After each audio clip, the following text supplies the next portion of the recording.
सभी साथियों को मनु सुराजी का नमस्कार। 10 तारीख है आज और 10 तारीख बहुत ही क्रिटिकल तारीख है क्योंकि आज से दिल्ली में चुनाव आचार संहिता लग रही है और दिल्ली में चुनाव आचार संहिता लगने के साथ साथ बहुत सारी चीज़ें लग जाएंगी, जिस तरह से मतलब कि दिल्ली में चुनाव का औपचारिक ऐलान हो जाएगा। हमारी रणनीति क्या है वो भी आप लोगों ने देख ही लिया, किस तरह से हमने कैंडिडेट उतारे। अब तक 15 के करीब हमने कैंडिडेट उतार दिए और मेरे पास बहुत सारे लोगों ने संपर्क किया है, तो जल्दी ही मैं और कैंडिडेट उतारूंगा। दिल्ली के अंदर 15 कैंडिडेट उतारने का मतलब लगभग 20 से 25% के करीब हमने सीटों पर दिल्ली पर उम्मीदवार उतार दिए और बड़ी बड़ी पार्टियों के उम्मीदवार उतारे हैं, अलग अलग छोटी छोटी पार्टियों से, और बड़े काम करने वाले लोगों को हमने समर्थन दिया है। पेंशनर्स का ने कहा है और उन्होंने भी आके शपथ ली है, अपने माता पिता की कसम खाई है कि वो पेंशनर का काम करेंगे और पेंशनर के हक और हुकूक की आवाज़ उठाएंगे, और इन लोगों पे भरोसा करना जायज़ भी बनता है। लेकिन आज की वीडियो कुछ अलग, बहुत सारे विषयों पे बात करूंगा, लेकिन मोटी विषय पे बात करेंगे। एक तो हायर पेंशन पे बात करेंगे, बहुत सारे लोगों को एक मैसेज आ रहा है, उस मैसेज पे बात करेंगे। इस मैसेज के साथ साथ अब हम आगे की रणनीति की भी चर्चा करेंगे कि आगे हमें करना क्या चाहिए, क्या करना चाहिए। ये भी सवाल का जवाब देंगे, क्या बजट में पेंशन के लिए कुछ घोषणा होने वाली है, क्या जो बजट आ रहा है सरकार का, क्या उस बजट में कोई घोषणा हो जाएगी। बहुत सारे नेता ये दावा कर रहे हैं कि श्रम मंत्री ने ऐलान कर दिया है और अब बजट में मिल जाएगी पेंशन, 7,500 मिल जाएगी, 10,000 मिल जाएगी, 5,000 मिल जाएगी, इस तरह की बातें की जा रही है। तो उन सब विषयों पर मैं थोड़ा सा और प्रकाश डालूंगा और ये वीडियो बिल्कुल EPS 95 वाले पेंशनर्स को कुछ ना कुछ क्लियरिटी देगी, कुछ ना कुछ उनके दिमाग में जो सवाल हैं, प्रश्न हैं, उनका उत्तर देगी। और मैं ये चाहता हूं कि आप लोग सजग रहें, सावधान रहें, नेताओं के जाल में ना फंसें, जो कथित नेता हैं अपने आप को कहते हैं। और आपको जब स्थिति स्पष्ट होगी तो आप अच्छी तरह से निर्णय ले पाएंगे। और मुझे बड़ी दूर दूर से फ़ोन आ रहे हैं, विशाखापट्टनम से फ़ोन आया, चेन्नई से फ़ोन आया मेरे को, मुझे मुंबई से फ़ोन आया, मुझे पता नहीं कहाँ कहाँ से लोग फ़ोन करते हैं। मैं फ़ोन पिक भी नहीं कर पा रहा हूँ, लेकिन मैं उन सबको कहना चाहता हूँ कि आप जब भी कुछ व्हाट्सएप पे लिखते हैं तो वो मेरे दिमाग में रहता है, मैं भूलता नहीं। हो सके तो मैं जवाब भी देता हूँ, और अगर जवाब ना दूँ तो मैं वीडियो बनाकर आपकी जो क्यूरोसिटी है, आपकी जो जिज्ञासा है, उसका समाधान करने की कोशिश करता हूँ। पिछले कुछ समय से मेरी थोड़ी तबीयत खराब इसलिए थी क्योंकि पॉल्यूशन से ना, दिल्ली के अंदर पॉल्यूशन बहुत है और उस वजह से मैं थोड़ा, मेरी बॉडी सेंसिटिव है, तो खांसी की प्रॉब्लम हो रही है लगातार। लेकिन इतनी प्रॉब्लम के बीच में भी, खांसी बुखार में भी, मैंने लगातार काम रुकने नहीं दिया आपका। ये मैं समर्पित हूँ उस काम के लिए, और ये काम मुझे लगता है कि मेरी ज़िंदगी में अगर मैं ये कर पाया तो बहुत बड़ी अचीवमेंट होगी मेरे लिए, कि मैं आप लोगों को आपका हक और अधिकार दिला पाया। जो ताकतवर हैं उनको तो हक और अधिकार सब दिलाने की बात करते हैं, लेकिन जो कमज़ोर हैं, जो इतने सशक्त नहीं हैं, उनको हक और अधिकार दिला पाओ तो मन में तसल्ली रहती है और अपने आप में एक फील भी होता है कि यार यू कैन डू इट, मतलब अपने आप को भी एक सेल्फ कॉन्फिडेंस आता है कि तुम भी कुछ कर सकते हो। तो ये वाली बात है। और बाकी आप लोग सब प्यार करते हो, इतना मान सम्मान देते हो, विरोधी भी मान सम्मान देते हैं, और कुछ लोग ये कह रहे हैं कि ये नाटक करता है, तो ठीक है, चलो नाटक ही सही। आपको अच्छा लगता है नाटक? अगर मैं नाटक भी कर रहा हूँ, अगर मैं कुछ कर रहा हूँ, तो उससे मैं किसी का अहित तो नहीं कर रहा, किसी के खिलाफ गलत तो नहीं कर रहा। मैं तो यही चाह रहा हूँ कि भाई आप लोग सशक्त हो जाएं, मजबूत हो जाएं। तो इन्हीं सब सवालों के इर्द गिर्द आज की चर्चा रहेगी। वीडियो उसी अंदाज में बना रहा हूँ जिस अंदाज में बनाता हूँ, लेकिन थोड़ी सी बनाने से पहले चलिए विधिवत शुरू ही कर लेते हैं।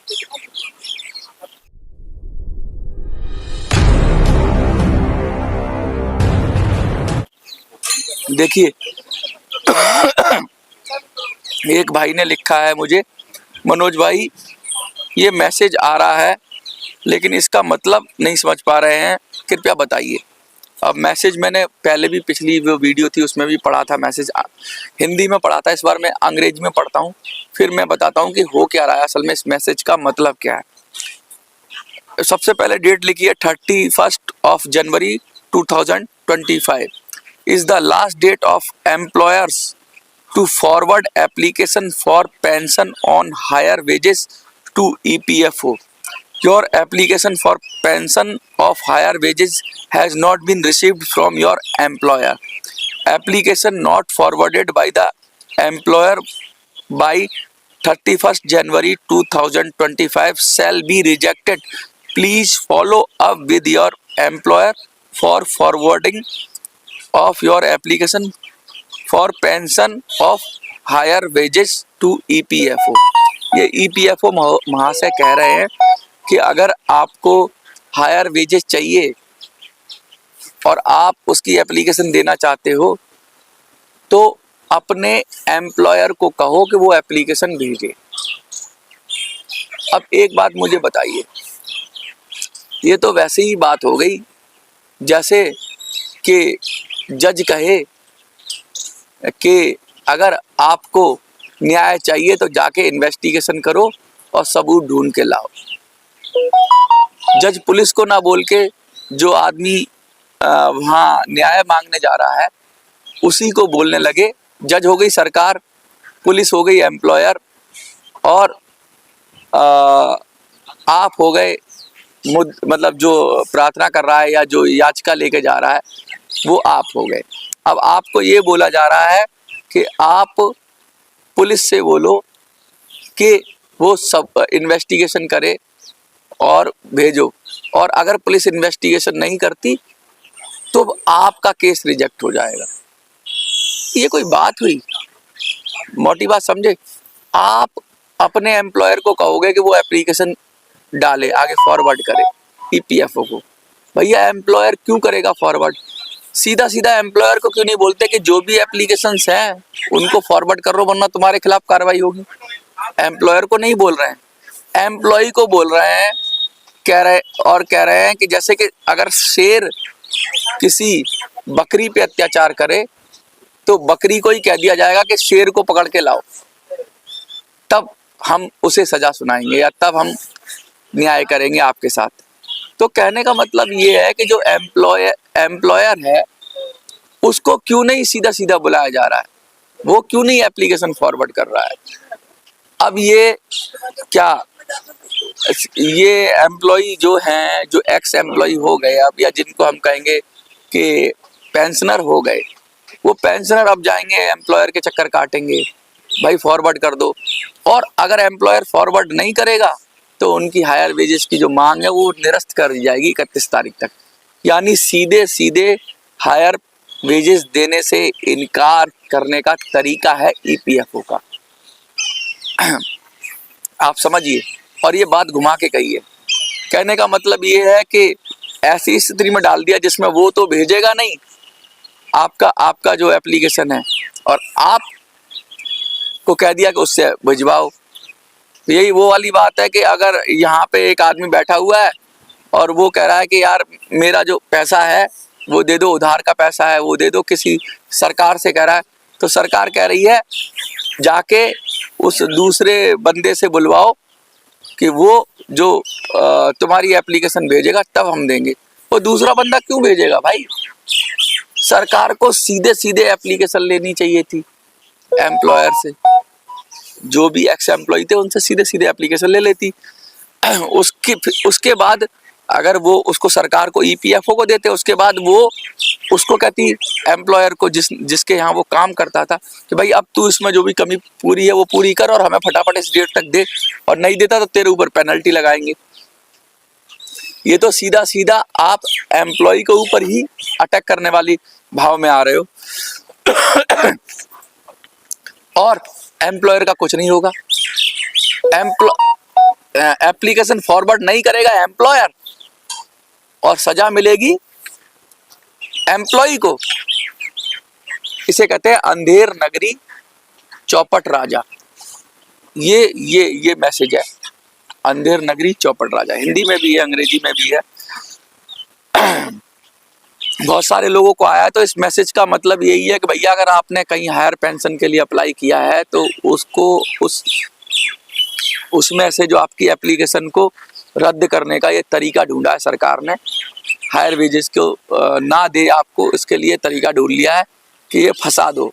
तो आपका फंसा दिया और 31 तारीख तक की डेट भी कर दी है, और उसके बाद उन्हें बहाना मिल जाएगा क्योंकि आपके एम्प्लॉयर ने नहीं भेजा, इसलिए आपकी एप्लीकेशन रिजेक्ट की जाती है और आपका केस ही खत्म हो जाएगा हायर पेंशन का।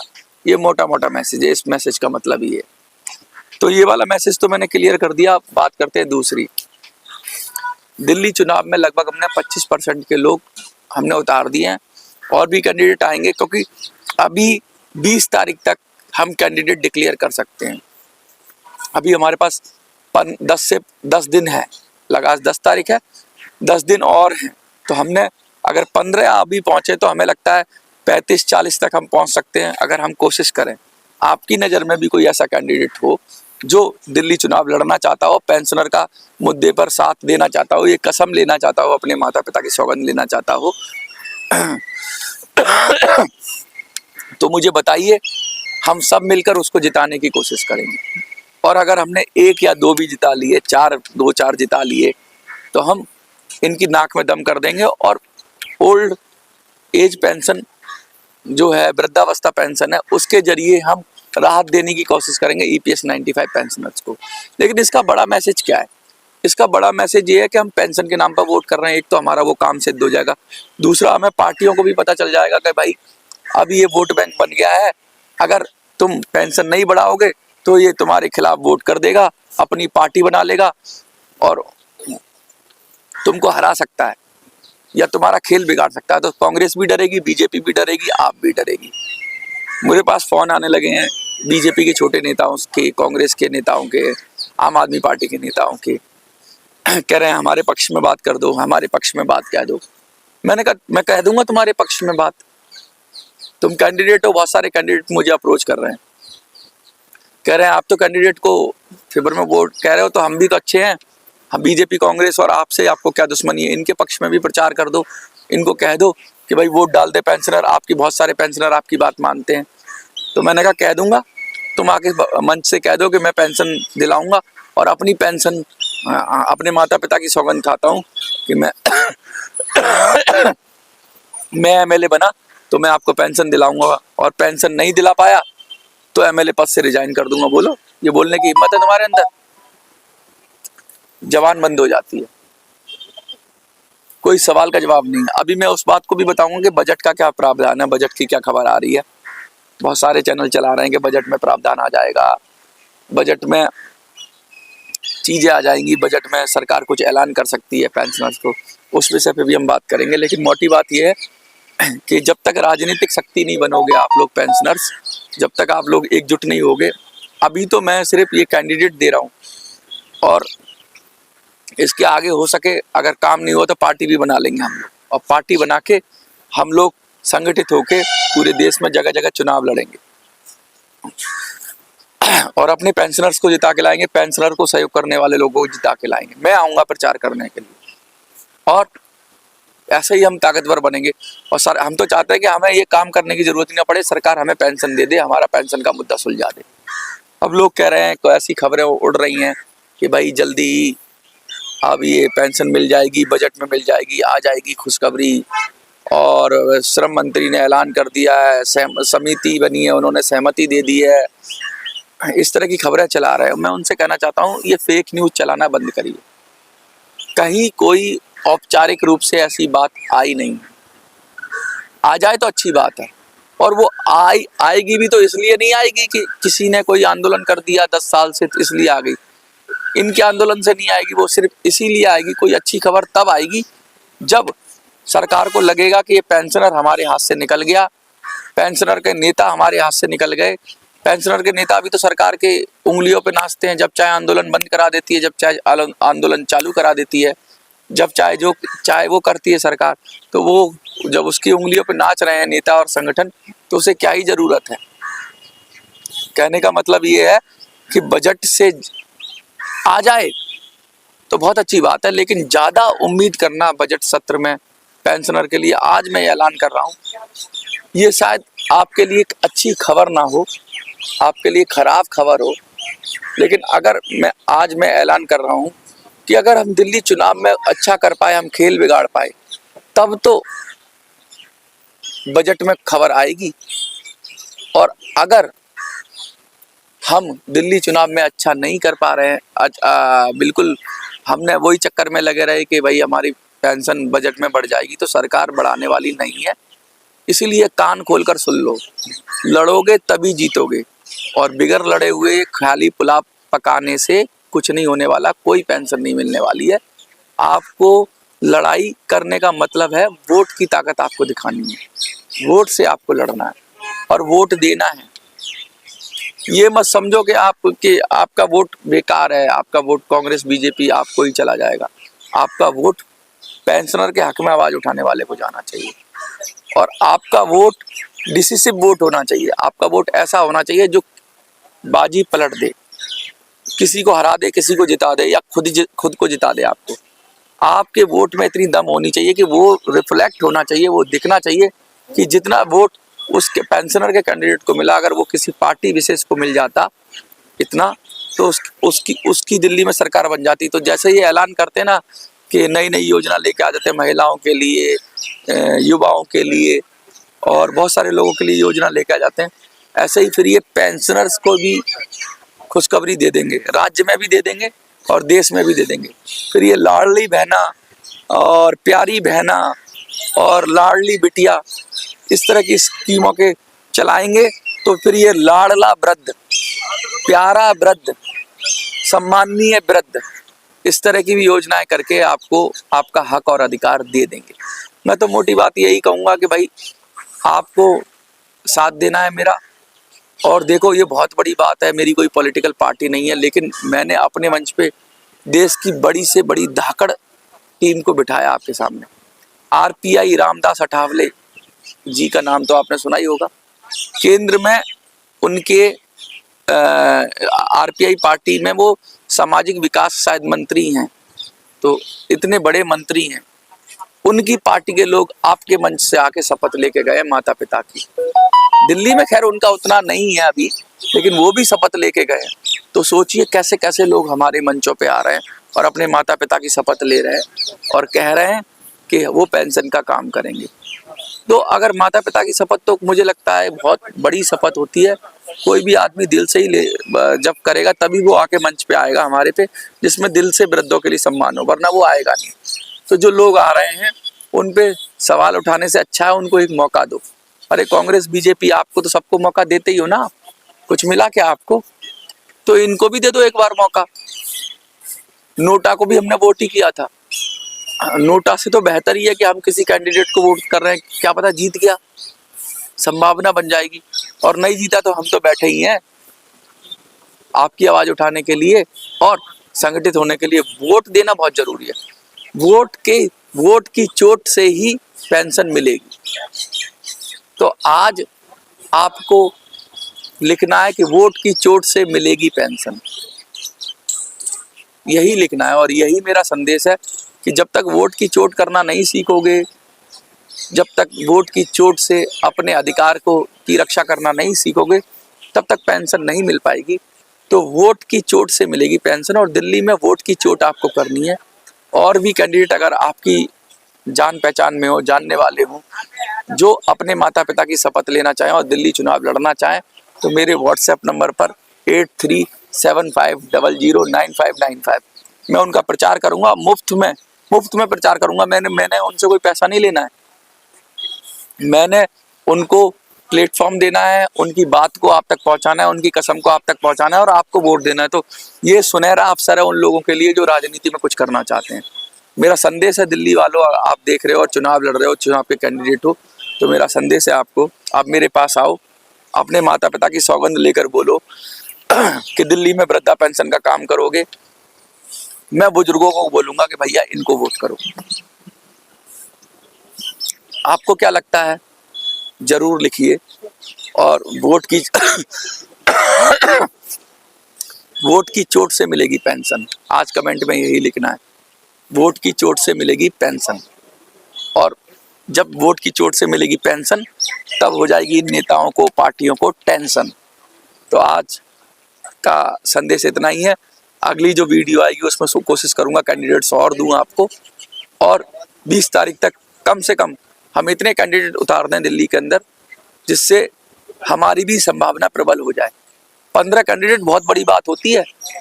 जिन लोगों को लग रहा है एक कैंडिडेट नहीं मिलता लोगों को, हमें 15 मिले हैं, और अलग अलग प्लेटफॉर्म से आए हुए लोग, और वो भी अपने माता पिता की कसम खा के गए हैं। ये बहुत बड़ा अचीवमेंट है, और इस अचीवमेंट को हम लोगों को सेनापति मिलने के लिए हम जो तरस रहे थे ना, अब हमें सेनापति मिलने लगे हैं, क्योंकि आपने एकजुट होकर नोटा पर वोट डालकर दिखा दिया कि भाई ये वोट बैंक है। आपने जो संदेश दिया है, इसी वजह से लोग आए हैं आपको नेतृत्व देने के लिए। और आज ये छोटे लोग आ रहे हैं, कल को बड़ी बड़ी पार्टियां कहेंगी कि यार ये वोट बैंक है, इनका काम करो और इनको नेतृत्व दो। हमें कोई दिक्कत नहीं बीजेपी पेंशनर का नेतृत्व करे, हमें कोई दिक्कत नहीं आम आदमी पार्टी पेंशनर का नेतृत्व करे, हमें कोई दिक्कत नहीं कि कांग्रेस पेंशनर का नेतृत्व करे, लेकिन नेतृत्व करे तो इनका हक और अधिकार दे। मनोज को कोई नेता बनने की जरूरत नहीं है। आ जाओ, सभी पार्टियों के लिए वेलकम ऑफर है। आ जाओ, बुजुर्गों का काम करो और नेता बनो और अपनी राजनीति चमकाओ। आपको क्या लगता है? जो भी लगता है बराबर लिखते तो रहते ही है, मुझे व्हाट्सएप पे लिखिए। मेरा नंबर तो है 8375009595, और वोट की चोट से मिलेगी पेंशन, यही लिख दो कमेंट में। देखते रहिए मिनी संसद। धन्यवाद। जय हिंद, जय भारत।